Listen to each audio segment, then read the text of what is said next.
გამარჯობა, ეს არის გადაცემა გვერდიდან და მე ვარ დავით კალანდია.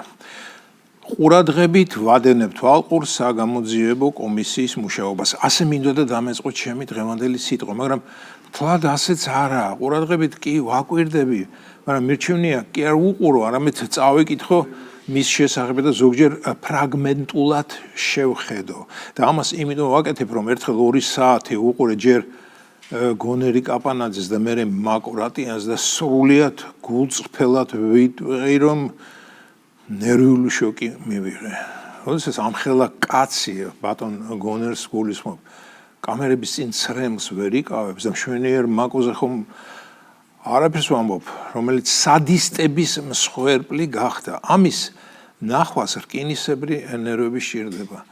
მე არ ვიცი კომისიის წევრები ყოველდღიურ რეჟიმში ამას რომ ისმენენ, მე ღამე როგორ ზძინავთ. როდესაც ყველაფერი დასრულდება, თუმცა ამის დასრულება ჯერ ბოლო არ უჩანს, ხო და როდესაც ყველაფერი დასრულდება, კომისიის წევრები ალბათ სარეაბილიტაციოდ რომელიმე სანატორიუმში უნდა დაასვენო, შესაბამისი კურნალობითა და ფსიქოთერაპიით. მინდა და მეთქვა, რომ მე ემოციური ადამიანი ვარ, მაგრამ ალბათ კომისიის წევრებიც ასეთები არიან და როგორ უძლებენ ამ ყველაფერს არ ვიცი, მაგრამ უძლებენ. ალბათ ნერვებს კბილს აჭერენ და უძლებენ, რადგან ასეა საჭირო. მე ვერ გაუძლებდი. და ამიტომაც მე არ ვარ კომისიის წევრი. კიდევ კარგი რომ არ ვარ. ამიტომ კომისიის მუშაობას უყურებ და უსმენ გვერდიდან. თვითგადარჩენის ინსტინქტი მაქვს ჩართული. მაგრამ ახლა ჩვენიანებზე არაფრის თქმას არ ვაპირებ. მე მოწინააღმდეგეზე მინდა გავამახვილო თქვენი ყურადღება. ანუ იმ ხარეზე, ვისაც ნაცობა ცხოვრების წესად ექცა. აი როგორ ფიქრობ, რომელიმე მათგანს ერთი ნერვული უჯრედი თუ აუტოკდა ასეთი საშინელებების მოსმენის დროს? გარწმუნებთ, რომ არა.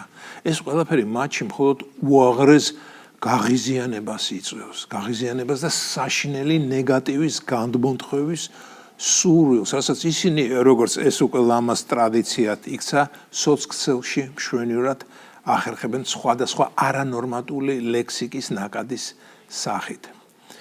აი ესაა ის ფენომენი, რაც სრულიად არ მესმის, მაგრამ ეტყობა მათაც აქვთ ჩართული თავდაცვის ერთგვარი მექანიზმი. არ უნდათ ამის დააჯერება და თუ რამის დააჯერება არ გინდა 1000 მიზეზს მოიძიებ და ერთს მაინც იპოვი, რომ არ დაიჯერო და თუ ვერც ერთ მიზეზს ვერ იპოვი, უბრალოდ ლანძღვაგინება უნდა დაიწყო და ეს იქნება შენი სიმართლე. როდესაც თეა წულუკიანის კომისიის გამოძიებას მოღალატეობას ეძახი, აი ეს ხომ რბილად რომ ვთქვა, სრული სიბეცია. თანაც ახსნაც რომ არ გაქვს, უბრალოდ იმეორებ იმას, რაც ჩაგძახეს.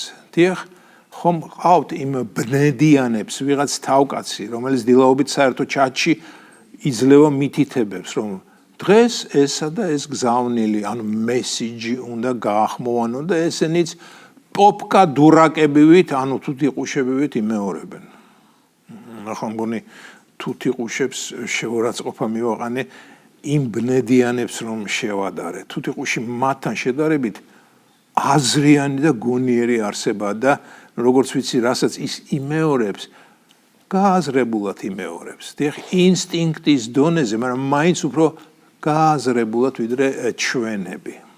თუმცა რატომ ჩვენები? ისინი ჩვენები არ არიან, ისინი უცხოები არიან.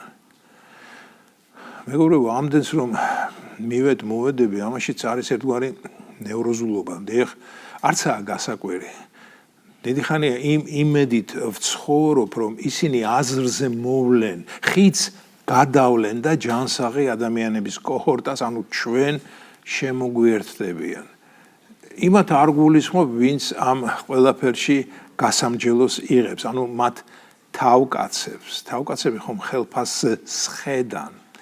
როგორც კი ფულის ნაკადი შეუწყდებათ, მე ვნახავთ, რომ ის თავკაცების შეწყდებიან, გაქრებიან და ეს საცოდავები კი დარჩებიან მარტონი, ხო და იმას ვამბობდი, იმედი მქონდა, რომ ხიდს გადმოვლენ მეთქი, მაგრამ არა, არ გადმოვლენ.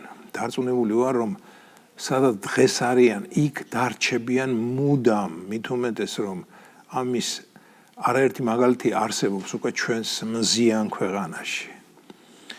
ისე კი ეთყობა სიჯუტეც ჩვენი ნაციონალური თვისებაა, პათოლოგიური სიჯუტე. ასეთ შეზღუდულ აზრიან ჯიუტს, რომც დაანახო, რომ მისი ფავორიტი ცოცხლად როგორ ხრავს სულიერს, იტყვის, რომ არა, ეს ბიძინას გაკეთებული პროექციაო. მოკლედ, გვეშველება რამე? არა, არ გვეშველება. ამ პესიმისტურ ნოტზე გემშვიდობებით. ეს იყო განცემა გვერდიდან და მე ვარ დავით გალანდი.